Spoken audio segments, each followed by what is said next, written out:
Hello, I'm Bill Jordan, Superintendent of the Walla Walla School District, and I welcome you to March. We have many things happening this month that I want to talk about with you, and I'm going to have you meet a couple special people from our office here in a few minutes. But I want to start with letting you know that our Facility Study Committee that has been reconstituted, rejuvenated, and had its first meeting. Paul Schneidmiller is the co-chair of that committee with Ted Cohan, our business manager. And that committee is doing a very in-depth study of our facilities, a study that of this depth and intensity hasn't been done since 1996. So that's going to take some time for us to review all of the buildings, all the facets of those structures, and then the work around thinking through what should happen next to those.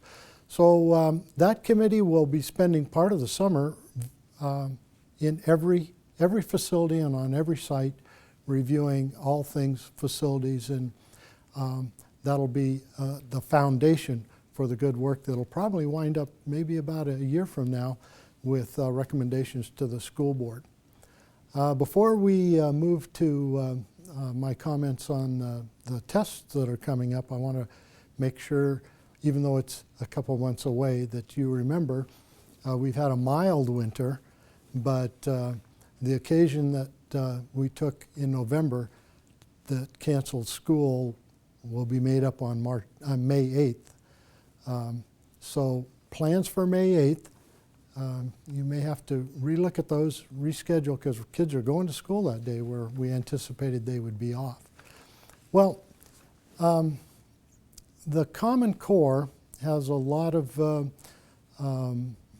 information out in popular press, in educational press, in the media, and it is really a focus on standards related to math and English, or language arts.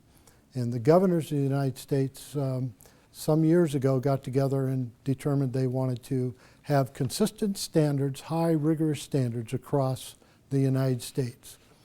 And as a part of a follow-on to that work, the Department of Education in Washington, D.C. decided that they would link those Common Core standards to funding for Race to the Top, which was kind of the next iteration of No Child Left Behind. Well, here's the result of that in Washington State.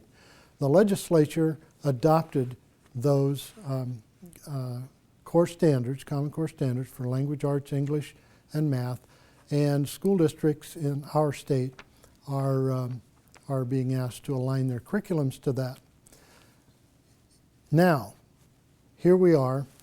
Over the last 3 years, our district has been preparing for the alignment of our curriculum and preparing kids for the assessment of how well we've done with the teaching of to those standards. This is starting in March, actually the 9th of March and forward through March and April. Tests will be given to our kids on those standards. And they're rigorous. This is a different test. This is the first time in Washington State's history where we've connected our testing to actual entrance and level of work in college as a result of how well high school kids do on these. So there's a lot riding on this. And I've asked Casey Monahan, who's doing the work in the central office, to align the curriculum with the English language arts standards to the Common Core. And then I've also asked Maria Garcia to come and talk with us about the implementation of that. How have we gotten ready for that? What are the logistics of that? And then what are we going to do with the information when we get it back? So that's next. I want to talk with those two special people, Maria and Casey.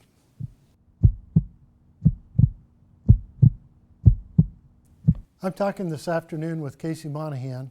Casey is a teacher working in the central office this year to help our district become aligned with the Common Core standards. And her emphasis is primarily on English language arts, but really has responsibility across our core areas.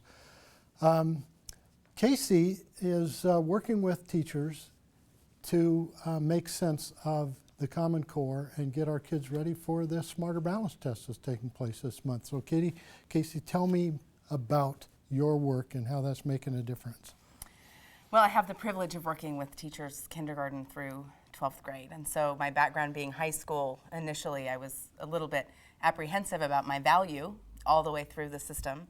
But I realized that when you provide information and support to teachers and spend time and listen to them and support them in ways that they need support, that they're willing to take that support and trust you. So I have been in and out of buildings all across the district, and I try to work with teams of teachers a lot, but sometimes just with individual teachers if they have a question or want to move forward in a way that I can support them.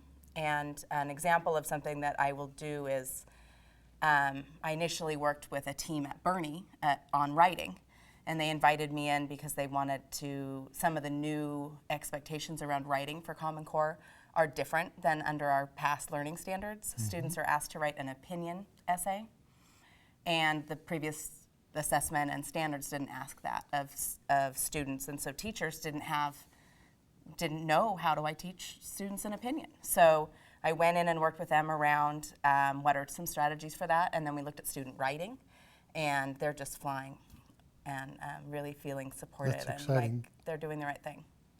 I understand too that you're also asking teachers to prepare our kids to be able to cite more than one source in this. That seems a lot different than what we may be used to. That is another big change, along with writing an opinion.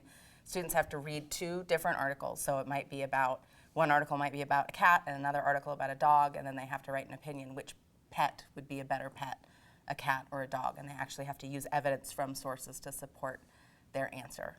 And that's an expectation that starts at the 3rd grade in the Smarter Balanced Assessment, and it goes all the way through 12th grade. But students as young as kindergarten are being asked to say, why do you think that? What from this story I just read to you made you decide that character was smart? Yeah. And so it's a practice that picks up as early as kinder.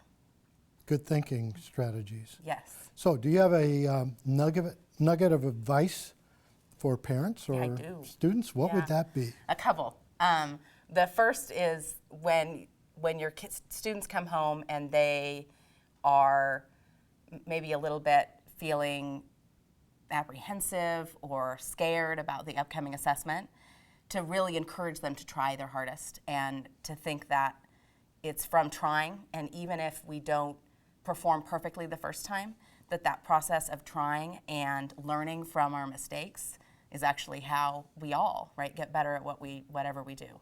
So kind of that, I guess, that the idea of growing. And then the other thing is just that genuinely common advice, which is read to your kids, talk to your kids, ask them questions so that they're looking out into the world and really interacting with it in an active manner instead of a passive way. Because I think that's one of the key differences between the old standards and our new standards, is that we want kids to be really thoughtful consumers, not just consumers, thoughtful participants in our town and in our society. And to do that, we have to read information, critically think about it, and then make choices about what we're going to do. Good. Excellent. Thank you. And we'll next talk with Maria Garcia.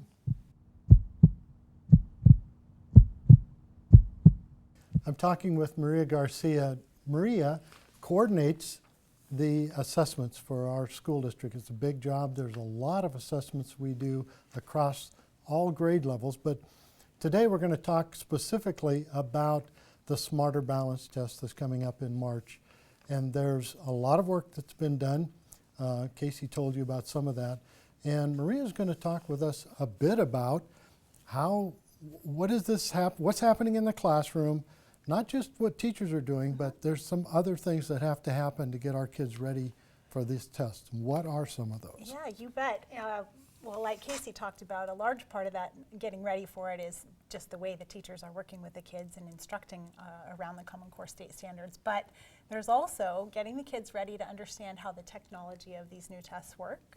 They're taken entirely on the computer, so we need to make sure that we have the right technology in front of kids on a regular basis, and that they have an opportunity to practice doing writing using keyboarding, and that they have opportunities to take the practice test so they know how to navigate through it. So teachers are taking kids into computer labs, or they're working right in their own classrooms using our new Chromebooks to do the practice test or do their writing. So if a parent wanted to get a peek at what is my child going to be doing, is there a way for them to see an example of the test or There sure questions? is. Yep, there sure is. And in fact, we have a link posted on our district website that parents can go to and just click right on that, and it'll take them to the practice test portal. It's available to anyone really with web access, and they can go on and choose their child's grade level. And if they want to do math, they can choose math, or they can choose English language arts and try out and see what their kids are going to be seeing. Great. How many grade levels are going to be involved in this March first time with the Smarter Balance test? Well, the first grade level to start testing will be our third graders in English language arts, and they'll be testing in March and April.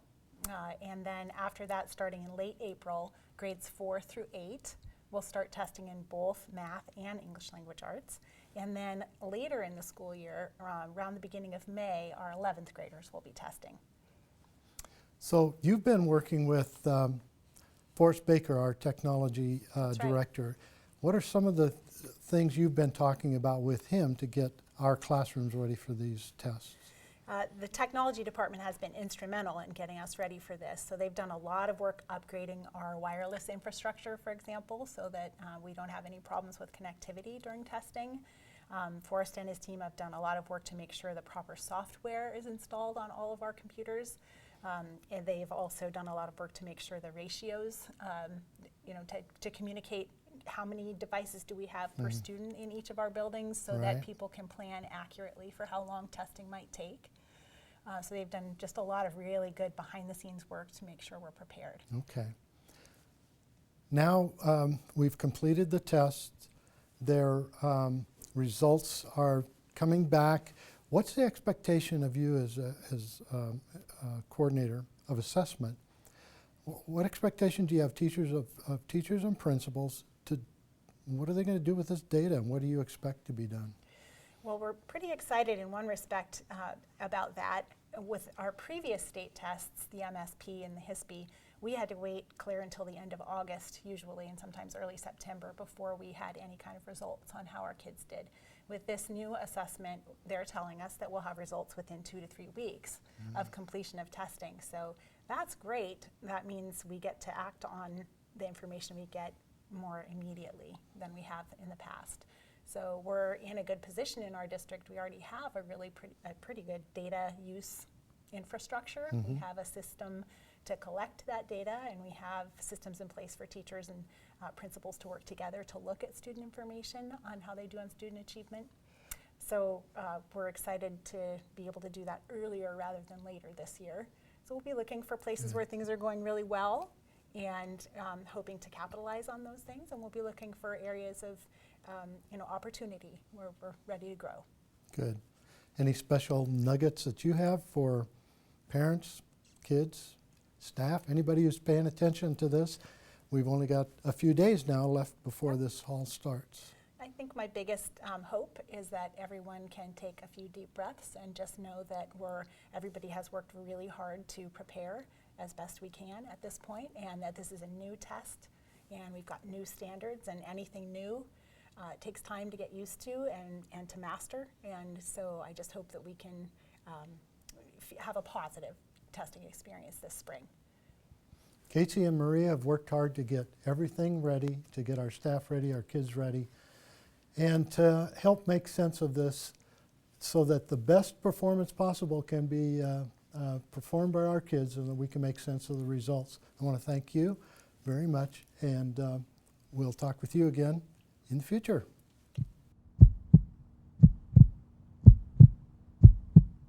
Thank you, Casey. Thank you, Maria. That was good information and really gives us a better picture of what's happening to our students in the next couple months in relation to Common Core and the assessment of how well we're teaching those.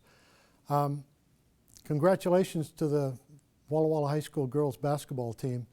It's exciting to be going to the state tournament for the first time in a couple decades. This is kind of an infectious feeling and a lot of excitement around our high school and in the district in relation to our kids playing excellent basketball and getting to play that at the state tournament level. Something I mentioned to you, it's been a few months ago, but we talked about substitutes and the need for any of you that have the ability to become substitute certified to see us and talk with us about the process to become a substitute in the Walla Walla School District, whether that's as a teaching sub or you can help us in the clerical ranks or as a custodian or food service. We need your help and we would appreciate it if you're looking for something to do and there's a way for us to play into your plans. It would be a big help to us, and I know it would help our system a lot. Finally, I want to thank Ann Golden for her service to the Walla Walla School District. You know, she was elected to become a member of the Board of Directors in November of 1987. And here it is, 2015, and she's done a wonderful job. She's been a leader in the Walla Walla School District as a board director. But she's also led the state as state president of the Washington State School Directors Association. She's been on the board of the National School Board level and been an advisor to many school districts on how superintendent board relations take place and the important communications and trust that has to happen at that level. She's done a wonderful job, and we're going to miss her. She's been an important part of our district. And thank you, Ann, for that good work. And I'll see you all again in April.